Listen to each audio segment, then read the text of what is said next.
Okay, and we are live. So just need to wait for Felix to get in here. Oh, hey folks, I am Oh, already here. there you are.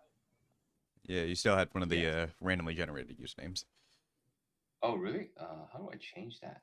Um, Kind of weird. I believe it is the more menu and then change name and avatar. Change name and avatar. I'm seeing Felix Z over here. I don't know why. Huh. It's Oh, there it weird. is. Oh, okay. Maybe I just have to do it again. Maybe, yeah. Cool. All right. Should I get started or? Um, yeah, I think you're good to get started. We've got a good amount of people in here already. Oh, let me actually make the meetup starting now announcement though. Cool.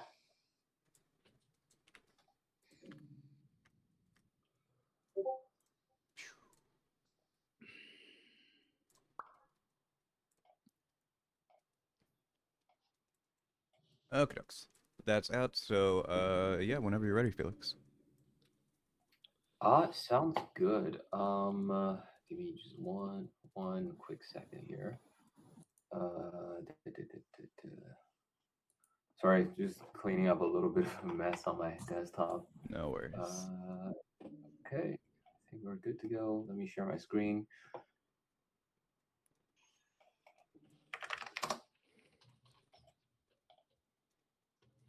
Window, entire screen. Assistant. Oh crap! I need to probably rejoin on this. Sorry about that, guys. No worries. Settings. Go ahead and reopen. Oh, I'll be right back. Okay, dokes.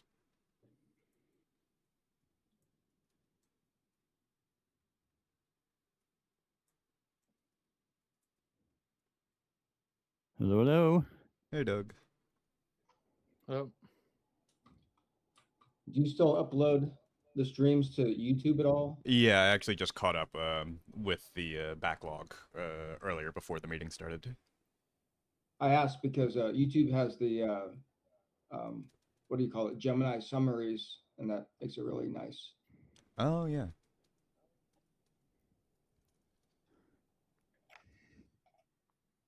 Hey folks, I am back. And Hello, let me hello. see.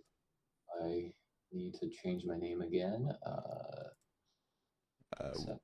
We do still see you as Felixy right now, at Great. least. Wonderful. Yeah, let me share my screen. Yeah. And entire screen. It's gonna be. I have an ultra wide, so it's gonna be a little bit of an odd shape. I'm hoping it's gonna be okay. We'll find Let's out. see.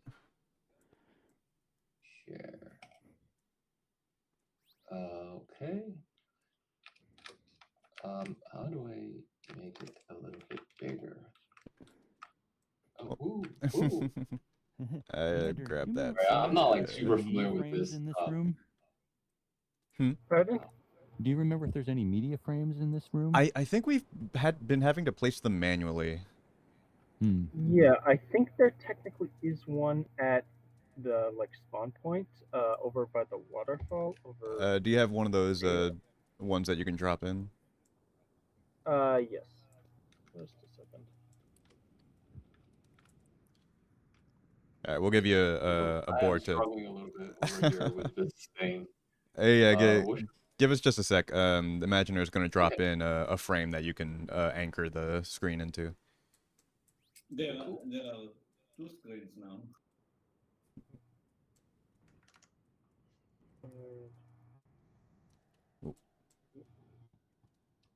Where'd that go?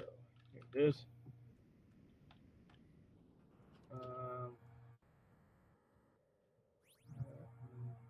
Drat.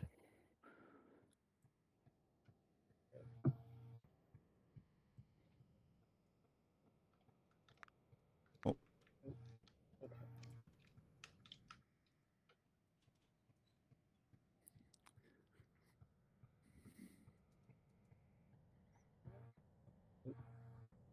Ish. Whoops. Yeah. Oh. bad?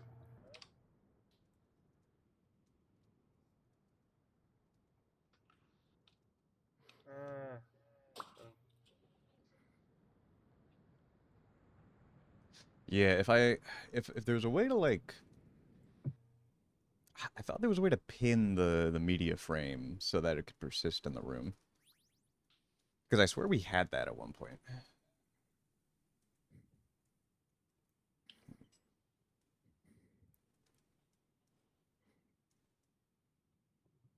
That looks pretty promising. Oh, Yeah.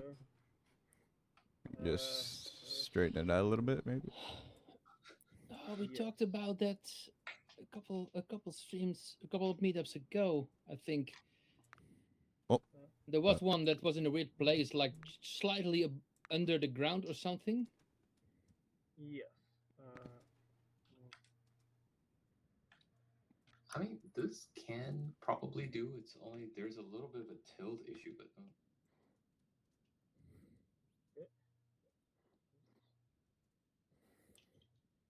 What is that? Oh, is that just that?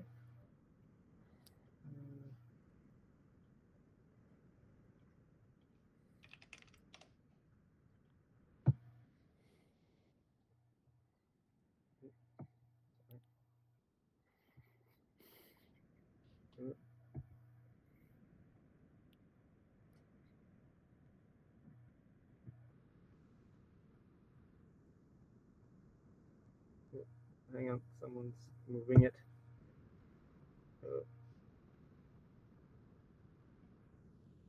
So.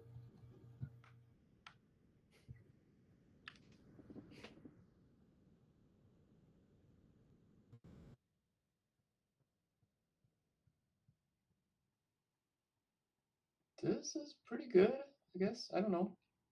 Hang on, just give me 1 second to sign in to pin it. Yep. No problem.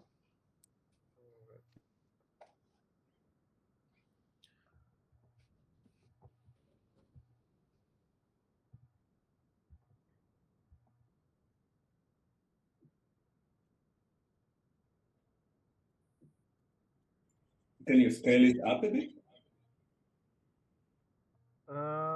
Potentially. Just give me a second to get it pinned. Oh, now it's moved again. Okay.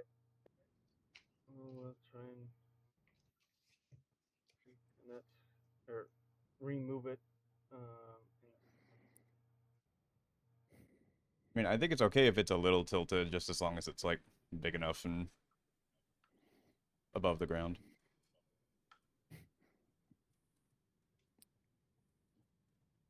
Yeah, I think so as well. You just like pile a little closer to look at it if we need to.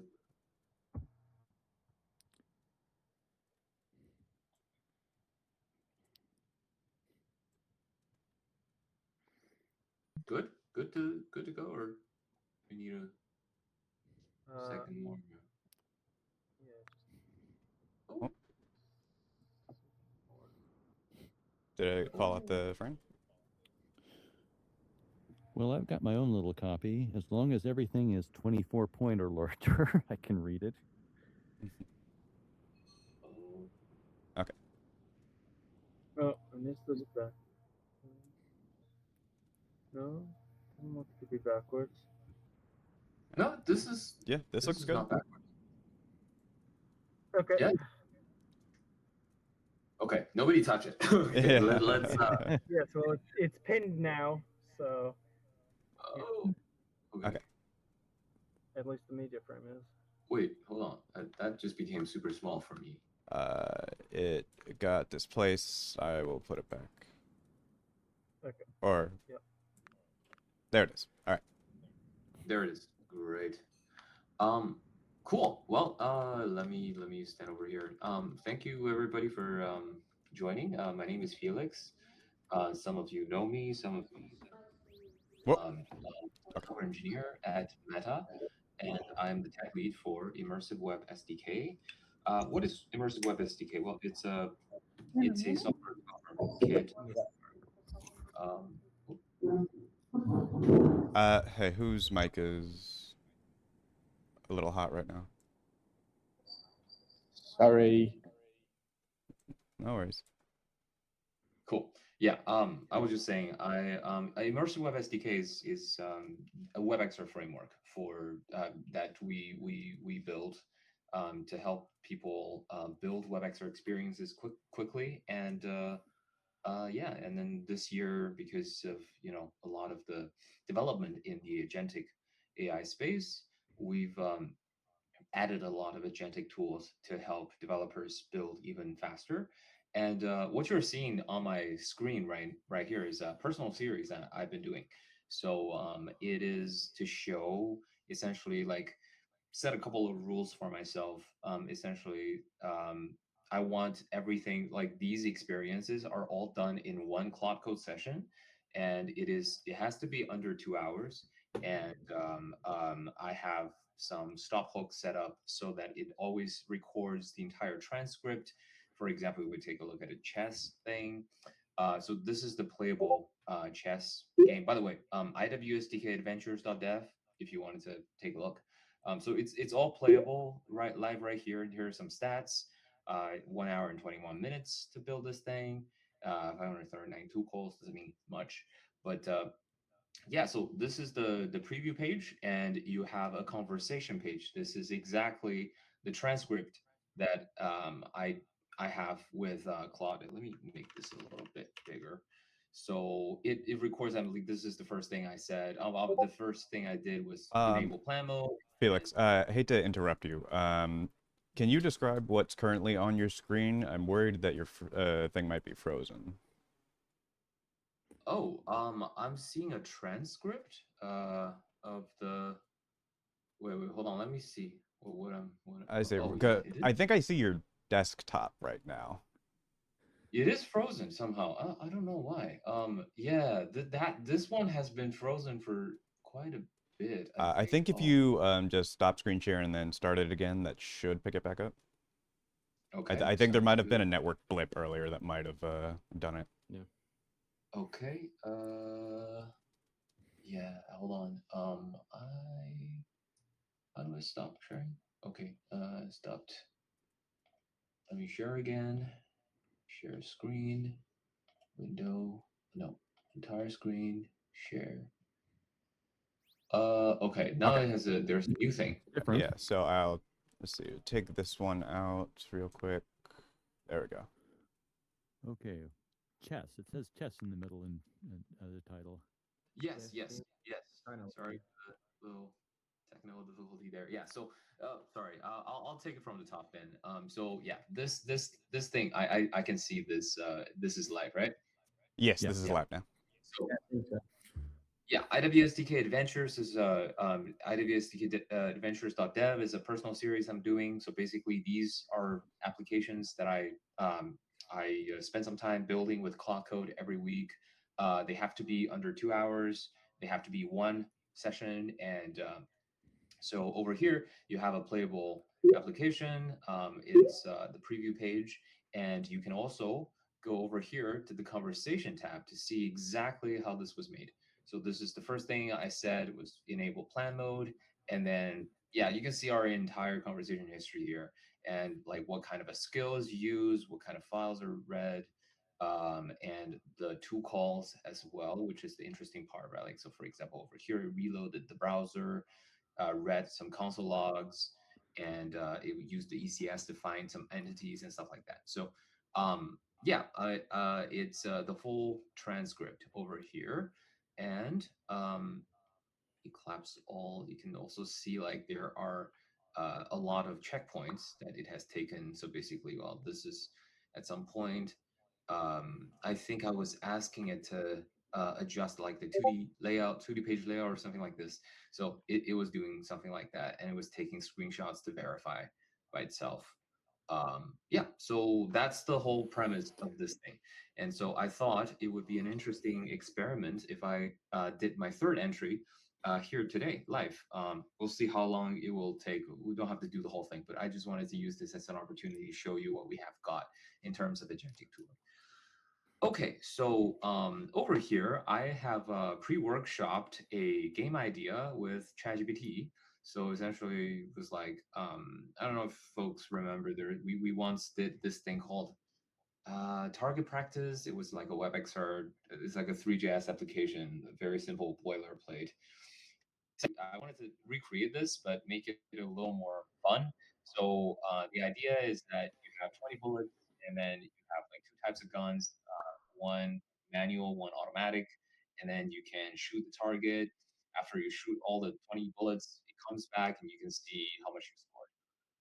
Yeah, there are some details regarding like corridor design and stuff like that, but that's it. And so it's able to generate this pretty detailed spec for me, and so we're going to use this. So the spec is going to be right here. We have the spec over here. And yeah, let's get right into it. Can you increase the font size any? Yes, yes, yes. This is not important for now. I will. Yeah, let's try this. How about this? Is this? Yeah. Yeah, so I'm starting from scratch, creating a new project, and we have a create CLI, so it's very easy. npm create at IWSDK at 0.3.2. So let's name this target practice. I'm gonna use clock code for this, so I'm gonna say that TypeScript, virtual reality. I'll keep it optional for now. WebXR layer optional. No, I don't want this to be a local motion experience. Grabbing, yes. I want the people to be able to grab the gun. No havoc physics. No spatial editor. Yes, GitHub. Yes, Git repository. Install dependencies now. Yes.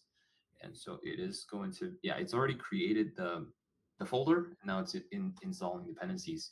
And so I am going to open up my VS Code and open this particular folder in here. Open, and let's see here, and it will basically tell you a few things to do.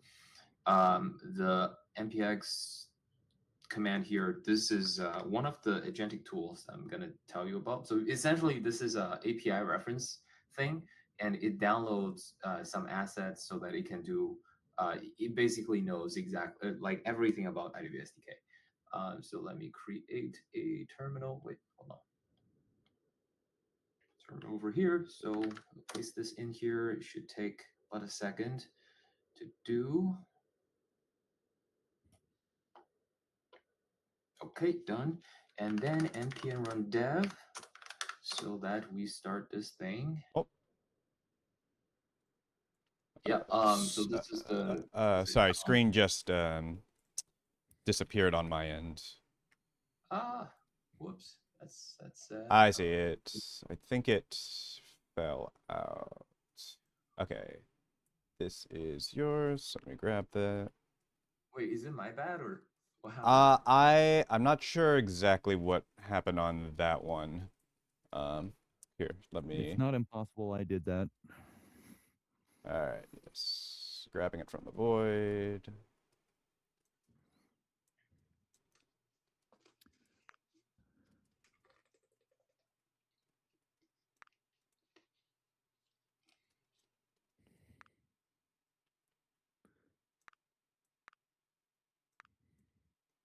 Imaginer, did the frame get moved by chance? Shouldn't have. I see. I just need to rotate this back. I guess something happened to it. Okay, and then scale that back up.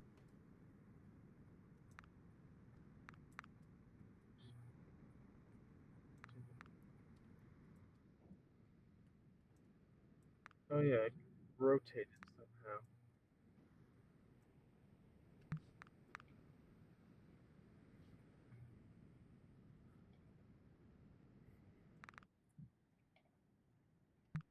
The pin button doesn't work on that? I don't think so. All right. Yeah, pins don't work on screen shares, I think. No. Okay. Screen is back up. Nice. So yeah, so we just spun up the dev server. So it had opened up in like multiple of my windows. I don't want that. So oh, actually, yeah. So this is like, this is my personal browser, right? This is my personal browser. Our agentic tools. Our agentic tools have met uses Playwright for this, and by default, it spins up a Playwright headless browser in the background so that it doesn't interrupt your normal workflow. But we wanted to see what actually, I wanted to show what exactly it's doing. So let's change this to collaborate mode, which will restart this. And this is now, I think, a Chrome for testing. And this is the managed browser. We're not going to touch this. We're just going to see what exactly it's going to do. Let me actually close this one back here.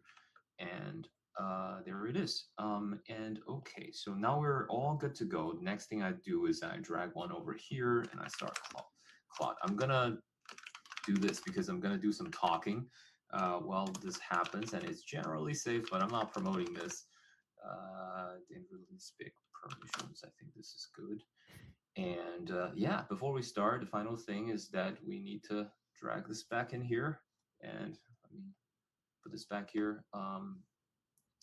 So the spec is up. It basically tells you how the game is gonna work and all of that. We're not gonna look through all of this, but let's come here and we'll check two things. MCP wise, we have these two are the important ones. They are pre-configured for your project when that happens. IWSTK reference needed a warm-up command, which we just did. IWSTK runtime is a sub-process to the npm run dev, so you already have this when you started the dev server. So we're all good to go. The other ones are my personal things. Doesn't matter here. Cool. So let's escape this. And so I like to use plan mode a lot because I think it generally it genuinely improves the quality of the outcome. And our first prompt will be very simple: execute spec.md. And that's it. And we will let it run for a while. It's going to plan for quite a bit. So we can use this time to show something else. Actually, let me put it over here. Let me put it over here. Okay, we'll start a different Claude session over here. And to show you some of the MCP servers. So like we have two MCP servers. What exactly does each one do? Right, so we have 5 core pillars of agentic tools. We have an XR. We have XR tools, which is basically powering the emulation runtime that is embedded in this immersive web emulation runtime. If you're curious which one it is, and so with those tools, it basically can have the agent do stuff just like a human can in XR. And then we have scene tools, which is basically giving agent insight into the scene graph, whichever object where it is, what's the transform of that. We also have ECS tools, which lets agent take over the life cycle of the application. You can pause, you can step forward, and things like that. And finally, we have browser tools. The browser tools are pretty high level, and just a few ones. We have screenshot, which is very important for the agent to do visual validations, and we also have console logs, which is also very important. So let's take a look at how these things can work. So we have this already running. So without any kind of context preload, we can just say, hey, can you enter XR and then grab the plant to move to the middle of the table. So it's going to, because the MCP tools injected context to the agent, and the agent know, oh, these are the tools I have access to. And so just now, it just entered XR on us. We can see this log over here too. These are the calls it's making. And now it's trying to grab, it's going to trying to find the thing, I think. It is querying the entities, and it found the local position of the plant, and Let's see what it's gonna do. Client response. Okay. We can take a look over here and expand it. So essentially, it's trying to find the entity using the ECS because everything in the scene is tracked by ECS. And then it found it. It was like get scene hierarchy, and then it narrowed down on a particular one with this is the 3JS UUID for that object, and I think it's trying to get some more information over there. It's hard to parse from this angle. Let me invoke the IWSK raise skill, which is the right tool. Okay, so we have a bunch of skills over here as well that help it do certain interactions. For example, the ray skill is for raycasting, I believe.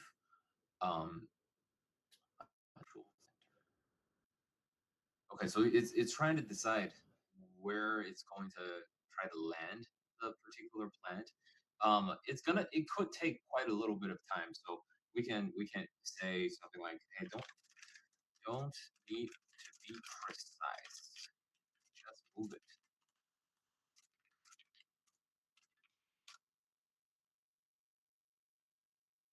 Okay, and it's not a perfect workflow. So you see, like sometimes it's trying to use some additional tools. We can interrupt it a little bit, or maybe we shouldn't. Don't use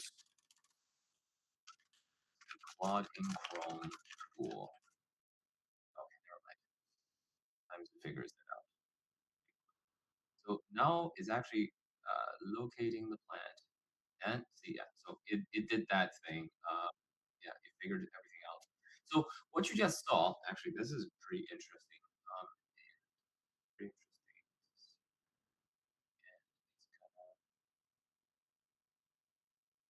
Let's take a quick look over here.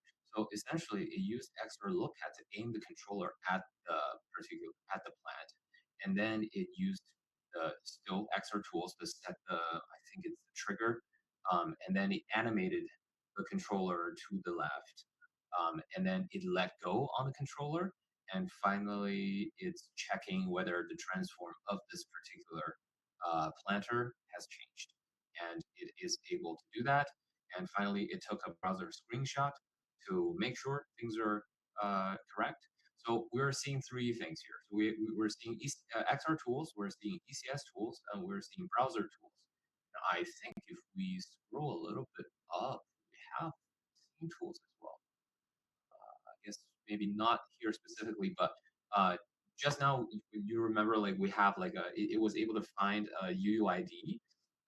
That is the UUID for the planter, and that is exactly how the agent found the position to aim the controller at. Because the XR tools are just basically letting the agent control the XR emulator. It doesn't actually give you any kind of insight into what's in the scene. So it's a combination of all of the tools that allow the agent to do that. Okay, so cool. We have it over here. We'll do something over here again later. Let's take a look at and unblock this particular agent.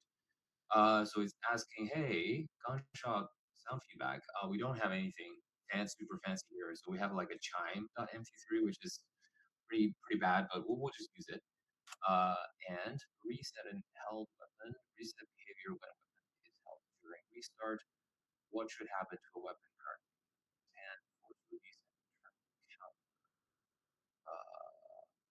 No, so this is right. This is wrong. What I was thinking is that basically, um, I think how this works is that when I press squeeze, I will pick up the gun. When I release, it returns to counter.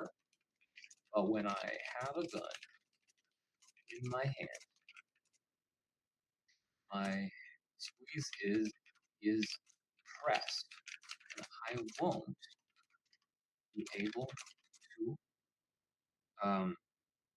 pick up another gun. And I sometimes it's kind of lazy, Claude, sometimes, and forget to use the tools that it has access to. So I'll give it a nudge and say, use the IWSDK reference tool to look up API and concepts.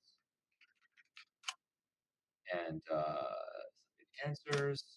It'll do a little bit more planning over here. The last tool I haven't shown you, which is what I prompted the agent on the right to do, is um, reference tools. Yes. So the reference tools actually is something I'm really excited about. This is something called retrieval augmented generation. It's not something that's super new, but we're exposing this to the agent so that the agent can look up all of the API and all of the code samples because we ingested the entire IWSDK source code base because we're open source. So the agent can know everything. Like I mean, I built the whole framework. I don't know as much about the framework as the agent knows now that he has this. So for example, we can say something like, "Hey, can you tell me what is grabbable and how it works in IWSDK?" And I think, I hope it's going to use the tools. It doesn't, I'm not sure too. It does use it. So it come up with a query, and so this query got fed into the retrieval augmented generation thing. And essentially, what happens is that we have a very small transformer model that we use to ingest the entire source code base and vectorized it basically. And then when the agent came up with a query, it got fed into that small transformer model. When I say small, it's like 100 megabytes or something like that. And that did a similarity-based search and and found all of these relevant information in the source code base. So there is no need to understand any of the API of the library anymore. The agent knows everything, and you don't even need to ask it these questions. I'm just asking this question to show you, but essentially, this agent over here, it's going to come up with its own questions for when doing the planning, and it will ask its own questions and it will process the results, and you don't even need to know specifically what it's doing. Yeah, that's all of the tools that we have. 5 tools. We have XR tools, which is the emulator tools. We have scene tools, which is for scene graph and transform information. We have browser tools for console logs and browser screenshots. We have ECS tools for like entity lookup and also, like taking over a what is it called? The life cycle and for debugging purposes. And finally, we have reference tools, which I just showed you. And over here, I wanted to give it one more hint, actually. So this is something that I always forget. Is because our like boilerplate already has an existing environment in it. So I'm gonna tell it, hey, it's okay to remove all the built-in um, environment, so you can build the specified environment cleanly, and it will factor that into the plan. And yeah, I think this one is probably going to run for a couple minutes more. And I thought maybe this is a good time for us to, like chat. If there is any questions, we can do that while we wait for it to go. Yeah, Any Doug, you have one? questions? Does this only work for greenfield projects? What is Greenfield project? Can you define that? When you're starting from scratch, pretty much. I mean, could you use this with an existing code base? It has to be IWSDK because all of our tools are built with IWSDK, but it is very easy to port over some existing 3JS project, especially 3JS projects, since we're built on top of 3JS, to using these tools. I've actually tried, I don't know if you folks remember Project Flowerbed, which is the graphic benchmark that we did a couple of years ago. Not, Mhm. oh man, that's 3 years. I ported this over using this set of tools in 12 hours. That whole project took 3 engineers. I was one of them. Over a year and a half. It was wild. But I think that was also because we were using I think Axie at the time, which was an ECS thing. I think built by Mozilla, and I really loved it. And so a lot of the ECS elements are preserved in IWSDK. So it's like a very easy transition. If you're porting something over from React, I think it might take a little longer, but it's definitely doable. Like the porting something over is very doable, and I would recommend it. Um, so obviously I'm not objective on the matter, but yeah. So it has a plan. So I'm not gonna bother reading it. Yes, bypass, build it, and yeah. We can continue with the questions while we wait for this to build. We'll see how long we have, and I think usually probably the first task with a pretty detailed spec, I think it can probably build this out in, I don't know, like 10, 15 minutes. We'll see. But yeah, I think it's a good time for us to talk a little more.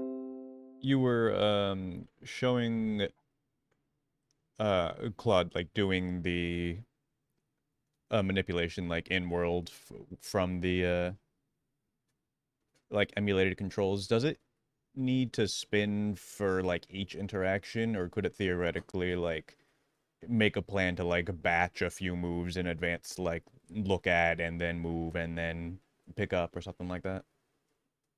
It is possible. It is something that we're doing. We're experimenting right now. Hmm. I there are so all of the MCP tools.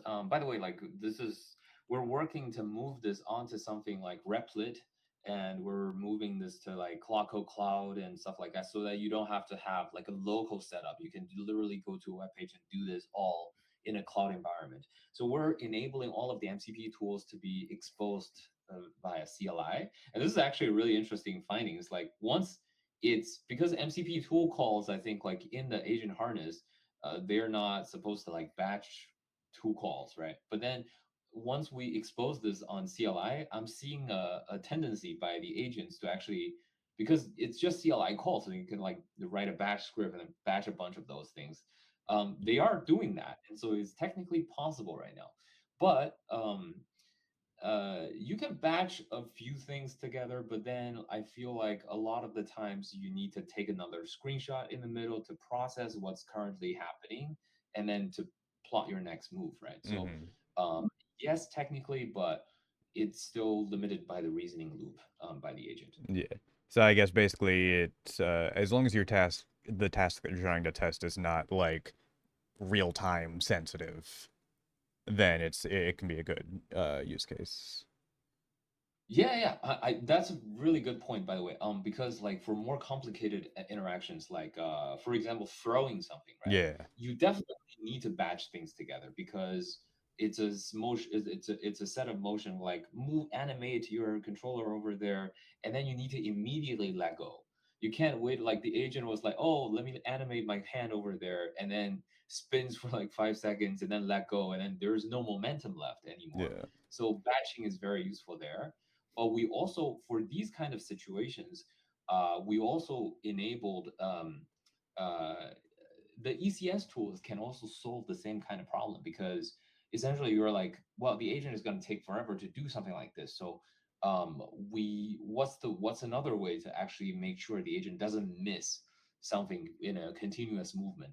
So the answer would be that you can literally ask the agent to pause ECS execution. So by the way, just that means like the agent is taking over the ECS execution, and you can pause it, and then the agent can step forward manually when it stops thinking. So like basically you're literally just pausing time and then wait for the agent to do the next action. So that's also viable too.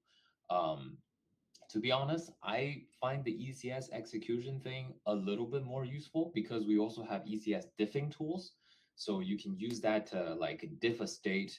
Like before this happens, for example, like this, I think, so if you're throwing something, like the grabbable component would have a flag. I don't remember what exactly it is, but like basically will signal whether this thing is still grabbed or not, right? Like, and then a lot of the logic in your application would be based on that, right? Like you can react to this kind of change and then do some kind of logic to the thing being thrown. So the diffing process can be very useful in this process. So you can like diff the state of this particular object before and after you let go, so that the agent can actually verify, oh, my throwing is working, right? Batching the action can be useful in terms of like recreating these kind of fast-paced things, but it's not helpful afterwards to verify for that specific moment in time. Yeah, sorry for the long-winded answer. No worries, that makes it's, sense. it's an interesting challenge that I thought a lot about, and it's kind of interesting to talk about that. Any other question?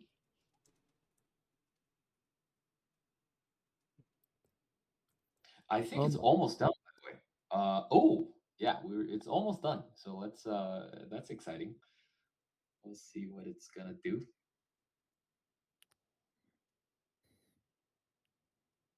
Okay, it's always a promising sign when you see the white screen over there resolve into something that's actually that's not a error page, I guess. Oh yeah. The monitor's so wide, I forgot to pan back this way.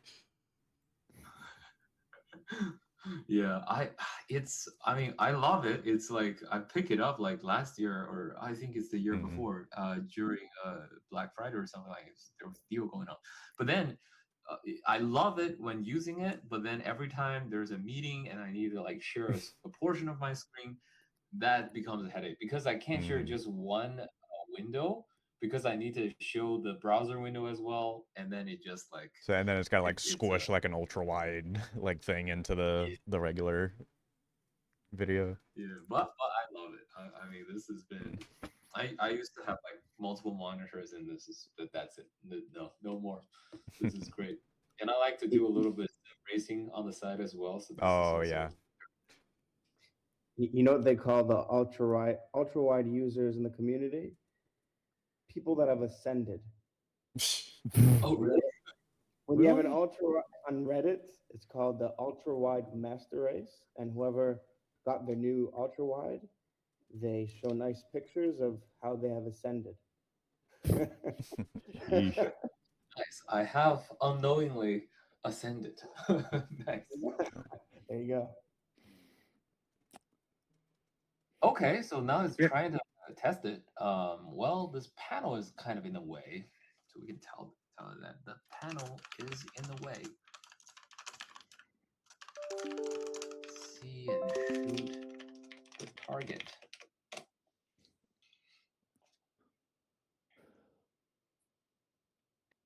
So I think it's gonna do some quick adjustment there. And yeah, we just need to, let me warm up my headset so we can take a look at this in headset as well together. Where's my developer hub? Device manager and cast is, let me see.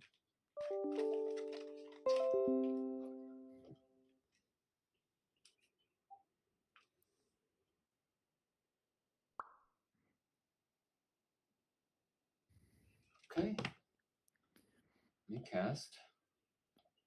Okay, I think it's gonna probably crash my experience in the headset because it's going to like live reload the thing, but we will see. Wait, hold on. It didn't show up. Oh, it's casting. Let me see. Oh yeah, there it is. There it is. Take down my screen. I have a OVR metrics up there. I hope people don't mind. I just like to keep an eye on my performance. For sure. Over here. Let's refresh this. Oh yeah, nice. It did that, didn't it? I can't see it. But okay, so we have this experience now. Let me stand up. Where's my slippers? Okay. So this is you interacting now. Yes, this is me interacting. Okay, so this is a gun. So this clearly there's some problem with this. Where is that? Okay. I think I'm able to shoot, but I'm not able to see what exactly is happening. Oh, it comes up and then tells me my best. Oh, something is happening by the AI too, right? Okay, so there's a problem that I can't see my bullet marks. So let's go back. But you know, things are kind of working. I think this is the SMG and this is the, oh shit, I just poked my ultra wide. Oh. No, I'm not ascended anymore. No. I've knocked over a full glass of water in VR before, so. Okay, so this is the handgun, and it doesn't shoot continuously. And this is, I'm guessing this is the SMG. And it should shoot automatically. Let's try that. Oh yeah, it is. So okay, so we have a small baseline here, which is good, and it doesn't have the store. Oh, do you think I possibly? Okay, I think I know possibly there is something here interesting. So just now we were shooting like this, but it's very possible that it's shooting the other way. So let's try this. Oh no. Okay, it didn't work. Okay, it didn't work, but okay, we have a baseline. That's good. Let me close this out and let's come back here and you know, what is it trying to do? It's not shooting. Oh, it is actually able to score something here, huh? Just now it wasn't able to score anything in the headset, but it's able to score something here. Why? How? Where are Should you we guys try it again? where are you guys controlling? Where are you affecting? Is there a screen or something that you're looking at? I'm looking at over here, and just now I think like the AI was actually scored like 2,000 points or something like that. I think like he always did dead center, which is, I mean, obviously that's. But I wasn't able to score anything in the headset, so I think it's probably the bullets are working, but it's the orientation of the gun that is kind of run. I guess I just made the assumption because like I was seeing this. Let me just take over this for a sec. See, like this thing is like long, so I thought the barrel has to be coming out either the left or the right side, but maybe it's the side. It's on the side. I don't know. Try it again. And way faster. Let's try this. Let's try this again. And thank you very much for bearing with me. Yeah, I mean, I like doing these things, but maybe a little boring. I mean, thank you for bearing with the screen shenanigans. No, I mean this is super fun. I haven't done this in a while, and I'm looking forward to more of these. Okay, so let's try this again. Give it one more shot. Okay, AI is being very loud. Okay, we need to work on this distance too, so I don't poke. Yeah, the AI managed to score. Oh yeah. Yeah. Oh, okay. See, I'm able to score now too. Ah, it is sideways. I see. Oh, Yeah, it is sideways. What is this? sideways. What is this? What is this gun? Oh my gosh. It's the Okay. squeegee of doom. I am not as good as the AI, as you can see. Well, let me try this again. Wait. Where? How? Oh, it's so hard to aim. What is this? You're aiming a brick, basically. You see the bullets moving? Because maybe it's too fast for us to see in the video. I think it's probably hit scanning and then doing a decal wherever it hits. Yeah, maybe.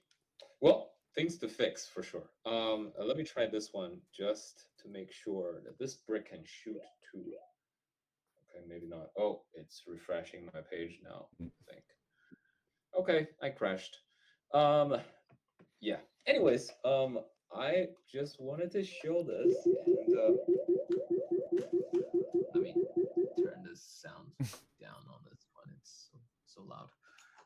Yeah, I think I'm probably gonna spend a little more time after this to fix up the brick situation, and maybe I'll drop in some assets in there as well to make it look nicer. But yeah, but this is it.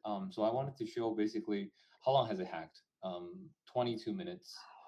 That's including the time that we have before when it was doing the planning. So yeah, just wanted to show, you know, like you can get to a very meaningful baseline in a very short amount of time using the tools. And it's basically like we are we're seeing that like the AI is actually able to use these tools very meaningfully to validate things. And we didn't prompt it that much. How many prompts do we have? Panels in the way. Can I see it? Okay. It's okay to remove. That's 3 prompts so far. That's it. You know, I feel like a lot of people online, they're looking at this and being skeptical. Well, like we did say that no code needed, but no code needed doesn't equal like one shot wonder generation text to game. Or no, I think people are still very much needed in the loop. It's just that we've moved past the coding thing. I think like the code is not the smallest unit of measurement anymore. It's just really just idea. And you know, just you need to help the agent out sometimes in the emulator page, and then you just always, you know, keep telling the agent what you want and what's wrong, what it needs to do better, ask it to investigate performance issues and all of that. And you know, you can build really cool applications with this, and with some assets, this can be very nice. And it only took me less than half an hour to do that. Yeah, just wanted to show this to folks, and I'm hoping to, you know, convince a few of you to give it a try. If you are where's my browser? So you can either take a look at one of these things.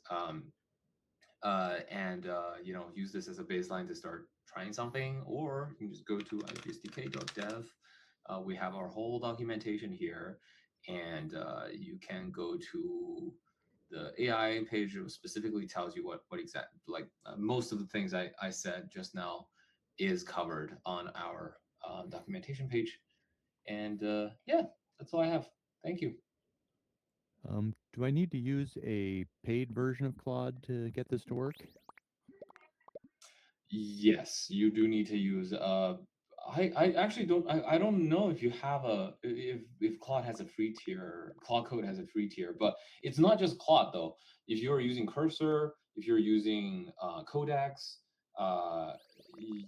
it's all you can use all of them. And because like we're going to launch like probably version 0.4.0 next week, and that will basically come with all of the CLI improvements I told you. So even if like essentially like initially like we had a setup in terms of like, hey, which coding harness you're using, right?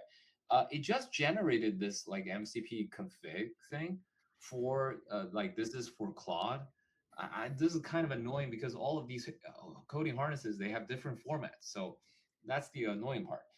So every time we have to have an adapter to basically write this in different ways so that people can know, so the agent harnesses can pick it up. But essentially, you take these two things. HTTP is an optional thing. You take these and you throw it into any agent harnesses. They can figure it out, no problem. And they can also use a CLI as well for this. So anything that you're using is fine. You can use GitHub Copilot. I think they have that. Yeah, anything. But I do have to say, it is currently, I think you can probably achieve a pretty meaningful result using like Sonnet or I wouldn't say Gemini. I haven't tried that before, so I don't know what it is. But I think like, you know, I was using Opus here because I have the, let me see. I have the Claw Max plan 5X, which is the $100 thing per month, and it it's fine. Like I've been coding all morning, and it's like he used 20% just now of our entire, like this is a 5 hour session, and it has like 100. It's resetting 33 minutes. So you can literally code nonstop using the lesser plan, which is what I have, the $100 plan. The $200 plan, you can work on like, I don't know, like 4 or 5 of these at the same time, no problem, like nonstop. Um, but yeah, and I'm not like I'm not even topping off my weekly thing, which is gonna reset in this. So you can achieve a meaningful result using lesser model as well, but you will have the best result using the frontier models. And so this would also Sorry. theoretically work for something like open code, open router, the type setup.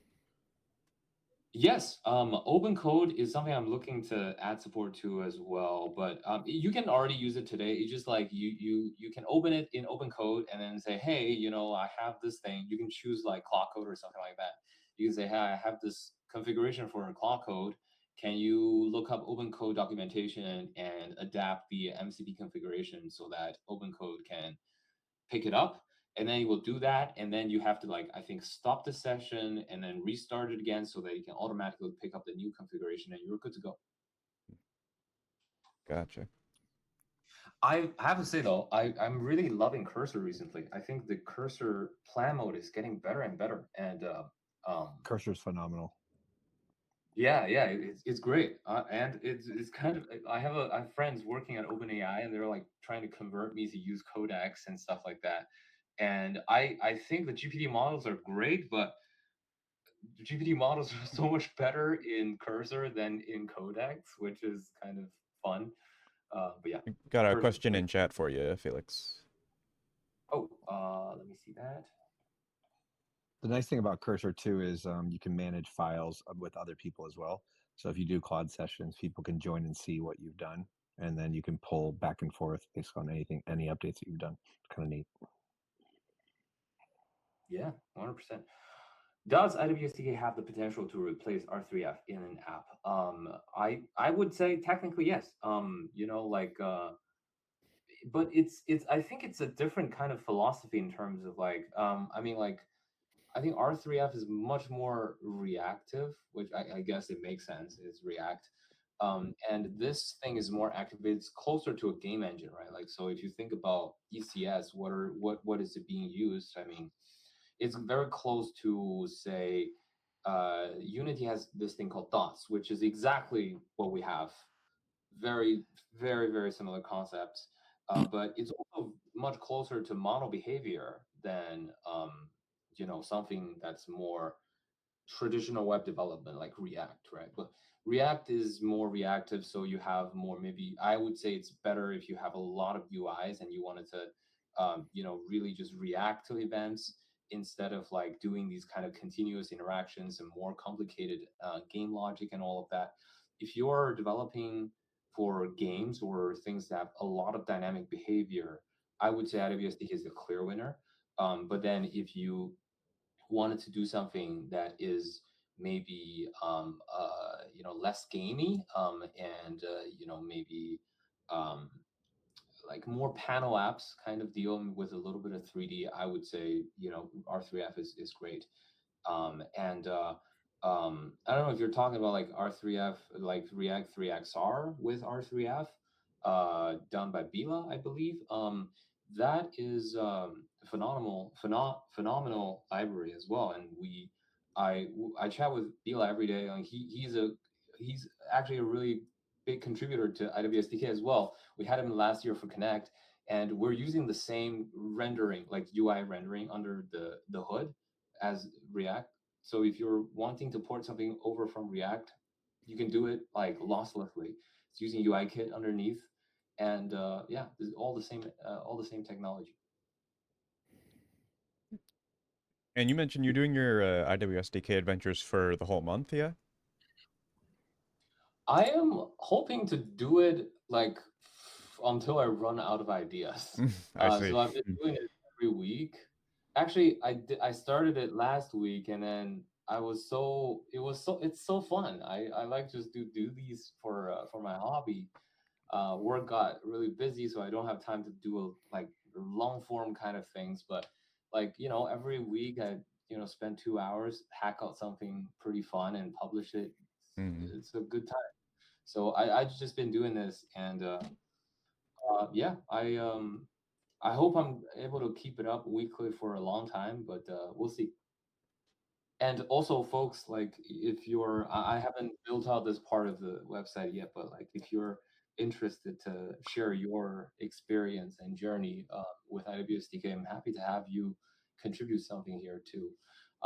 So if you're curious how I'm doing where is my browser? So you can go to either of these, for example, Pong, and then you can open it in GitHub, and you will be able to see, I I think I have a hook thing here. There's a journal thing that basically is just like whenever the agent wants to stop, you just reject it and ask it to, hey, you need to take a screenshot and a checkpoint and all of that. And so the agent will go ahead and do it, and it will just be in the journal entry. And then you can see like, so these are all, these are all just checkpoint screenshots it's doing. So you can like just copy over the Claude folder.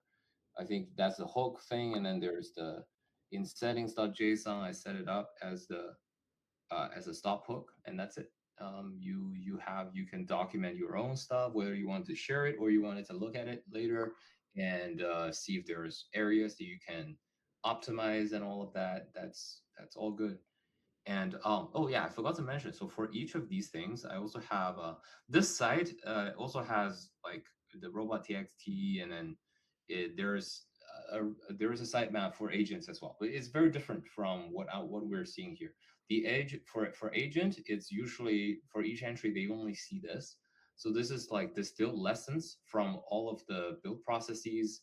Like there are things that worked, there are things that didn't work, and yeah, it would be interesting to feed this if you're like, especially in the future, if you're working on something that has similar game mechanics, you can point your agent to this website and it will be able to see the lessons and pointer. It also has like this pointer to the specific areas of the conversation log, so you can figure out what exactly happened, what tools were used, and why it's good, why you shouldn't do it, or something like that. So yeah, that's what I was wanting to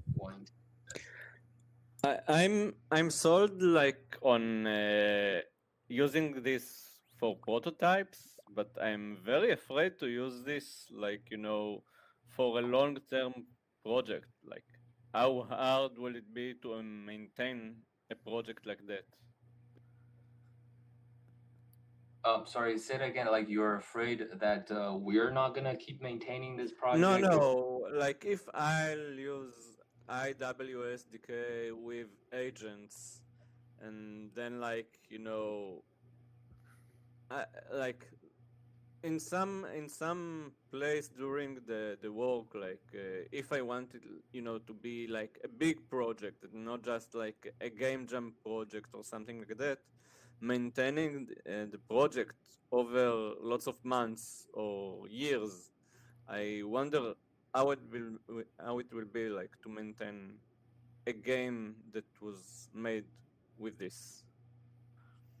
Yeah, I mean that's definitely that's a fair call. I think there's a lot of people experiencing AI coding, adding a lot of tech debt. I think that's probably what you're Yeah. mentioning. Like so, like maintenance costs would I think as a potentially. related question is, what's the biggest project using this technology you know of? We have a Project Flowerbed that is coming out. Let me just. Okay, so you have done something the size of Project Flowerbed. Anything bigger than that? We have a few things in the works. I unfortunately cannot share with you just yet, but I'm launching something next week as well. It's a full production scale application, and so yeah, I mean, like in terms of scale, we have pretty big ones. Obviously, I understand the skepticism. This is a relatively new framework, and so that's totally cool that you have these questions. Oh. But this is something that we're working on. We're hoping to prove to people that we're trying to launch a lot of bigger experiences over time. I'm hoping we can build up some kind of trust with people so that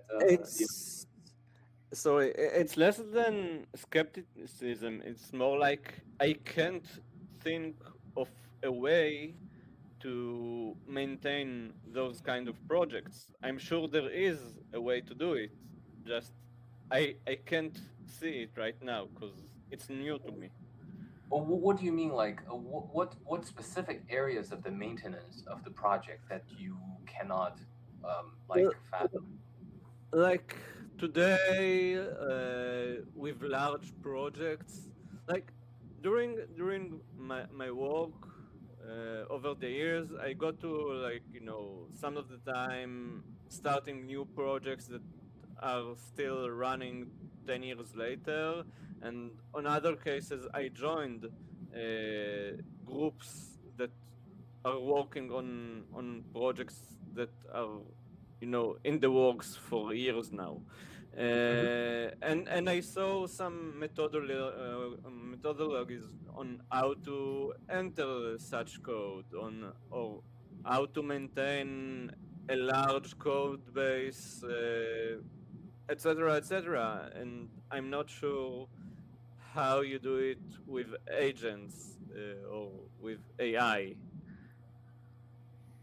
Well, like you can just ask. I mean, if you have a question particularly to how everything works, I mean, that's fair. So first of all, yeah, you're dealing with a much larger code base that got generated. Probably, if you have to build this by hand, it probably takes quite a long time to do. So yeah, it is a lot of code thrown into your face. But you can still do that with the agents, right? Like if you have a particular areas that you're not sure what's happening, you can just ask the agent to explore the code base. And this is one of the things I think like recommended by the creator of Claw Code is like just the first task you do is just to query the agent on your code base. And it builds up understanding for you, builds up understanding for the agent, and the agent can document everything nicely in Cloud.mb or some other way of persistent memory. And you just like, or and then you receive a user's feedback or bug report, just throw that to the agent, and the agent is going to be able to figure it out. Is it going to be a little bit of a different process than human, like completely code base completely managed by humans? But it's I don't think the process is that different. Instead of talking to a human, you just ask the agent to do the work, right?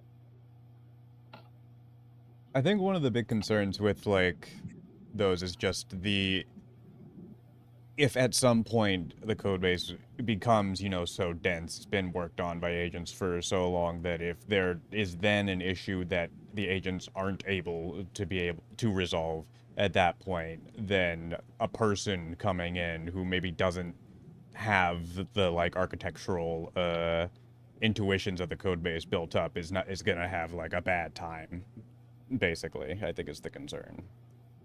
That is totally fair, and I have run into this before, and I think there is a way that you can solve this is by owning more of the architecture. So you can own a lot of the architecture. You like yeah, if you like have a one line simple prompt, say, hey, just build me a target practice experience.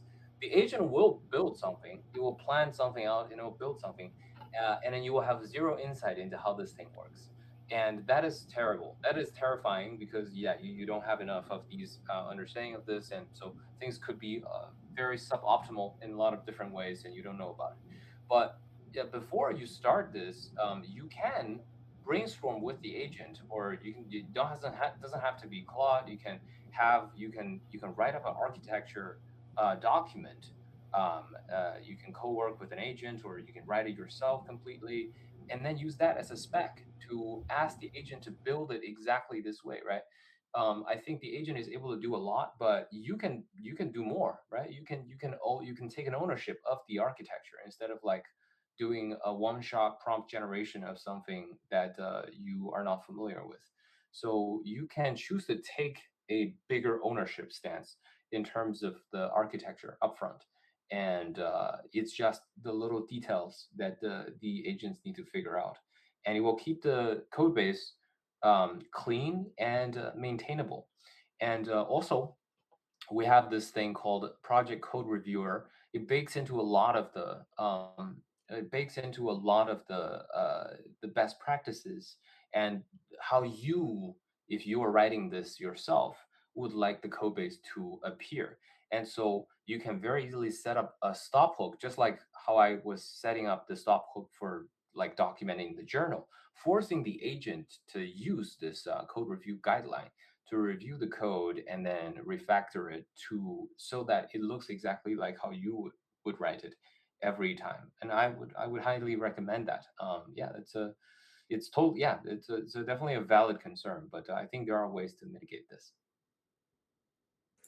Great points. Thank you. All right. Any last other questions on IWSDK from anyone? All right. Thank you so much, Felix. Thank you. Let me stop sharing. Thanks.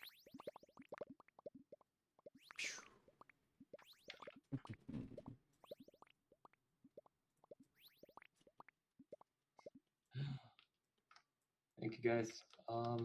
Well, that's it, right?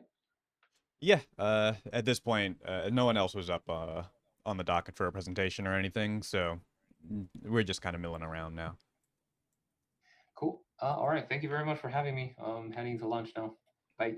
All right. Could I See share ya. an update with you guys? Sure. Thank you. Thank you. So we're actually meeting with the immersive web and the WebXR side in a couple of weeks. And recently, I'm not sure if you guys heard the news, but we built a first prototype of a metaverse browser for all XR, which kind of takes outside of WebXR, but uses all the components of the values and the principles of WebXR. But we, Metaverse Standards Forum just announced we're actually putting the prototype under MSF, building a native version of the very first browser. So if you think of a Blink that powers Chromium, we're building something called Sneeze that will power the future of a 3D browser that focuses on the future of AR glasses and virtual spaces. And so basically it's redefining what a website is, which we've referred to as a spatial fabric. And this all is getting a lot of companies, enterprises, and W3C and a lot of people involved. And it's quite exciting. But there's a lot of shared standards that are going to be created that WebXR can use, including the idea of what are called services, where you can seamlessly take a piece of software and have it show up or anchored on a spatial fabric or in a kind of web page aspect. And so just want to share with you guys kind of the stuff that's happening behind the scenes a little bit. But I think there's a tremendous amount of synergies, and figured we have an architectural document that's going out in about a couple of days. And we're getting companies like NVIDIA and Google and Samsung and hardware manufacturers like Xreal involved. So it's going to be something you guys be interested in. Yeah, I was seeing some activity on GitHub. I saw Sneeze and Halogen was like the other. That's exactly right. Yes. I do also have to ask, why Sneeze as the name? It was just funny. Well, Blink. So it was funny. One of the developers was like, "Well, if you're gonna blink, will you sneeze?" And it just came up.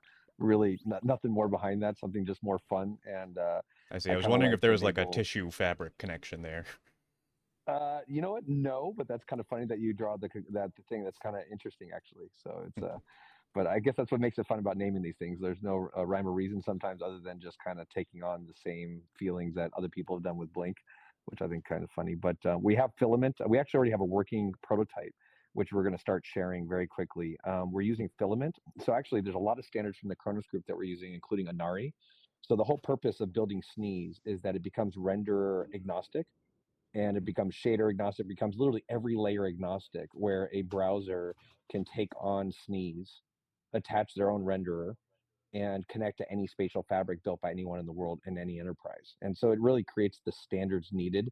The difference between WebXR and kind of where we're heading is WebXR is limited by iframes in the DOM, where we believe the future is going to be multiple services that are operating in a single scene graph or a single, what we call a SOM. And this enables you basically to put hundreds, if not thousands, of different pieces of software that are running in real time in a scene.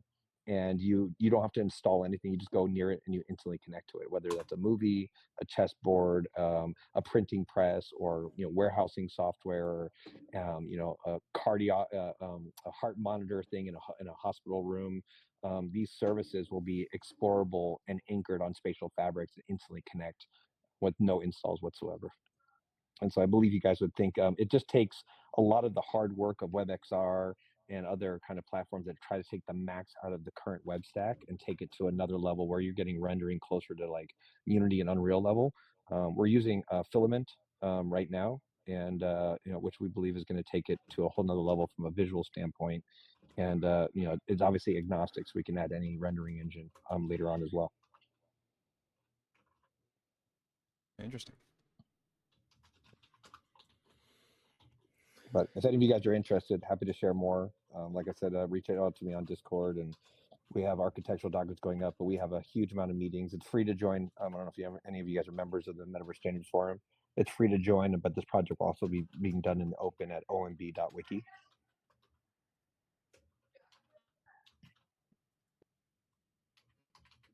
What's the website again?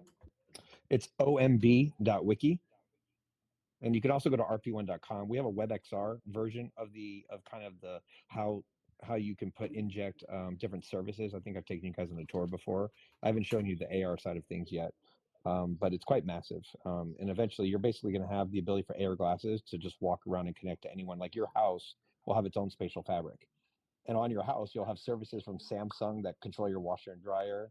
You'll have services that will control all different parts of your house, and you'll own and operate that just like you own and operate your own website. So it gives complete ownership. It literally is just the web model on steroids for an open metaverse.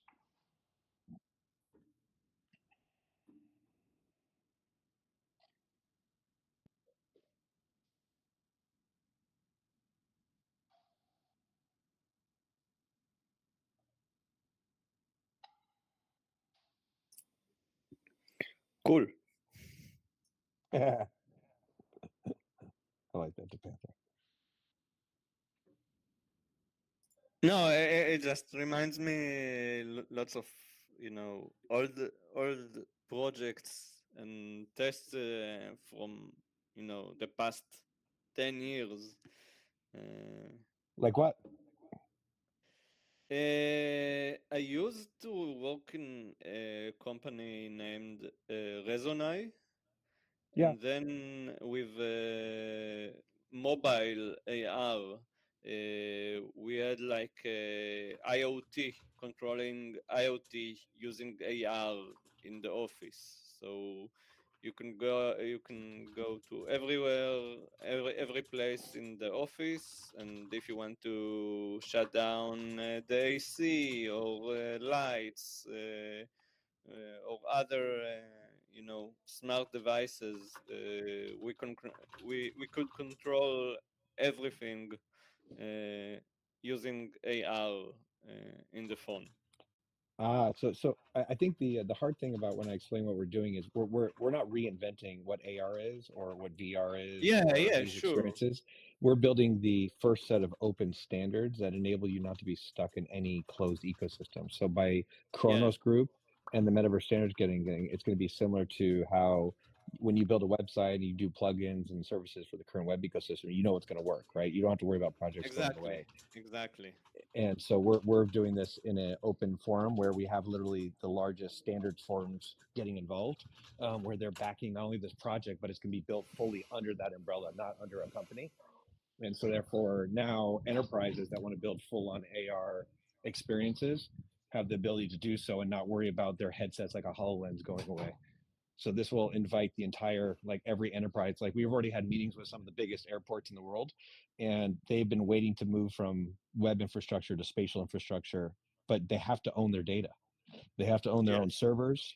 They cannot be device specific. It has to be work across all devices and not worry about it, because you can't shut down an airport. Like imagine Microsoft says HoloLens is dead, and the airport's like, oh, we can't operate. Well, that can't work, right? That's what makes the web so powerful, is that no one can shut an airport down by changing something on the web. And the same standards have to happen for an open metaverse, so that you can create, eventually an airport will have its entire spatial fabric, and there'll literally be thousands of services across that entire map system. And this project enables that to be all built in open standards where anyone can build any component, including the tooling as well. It'll be full open tooling, USD, GLTF. We're using a vast majority of the standards that exist today to make this all work.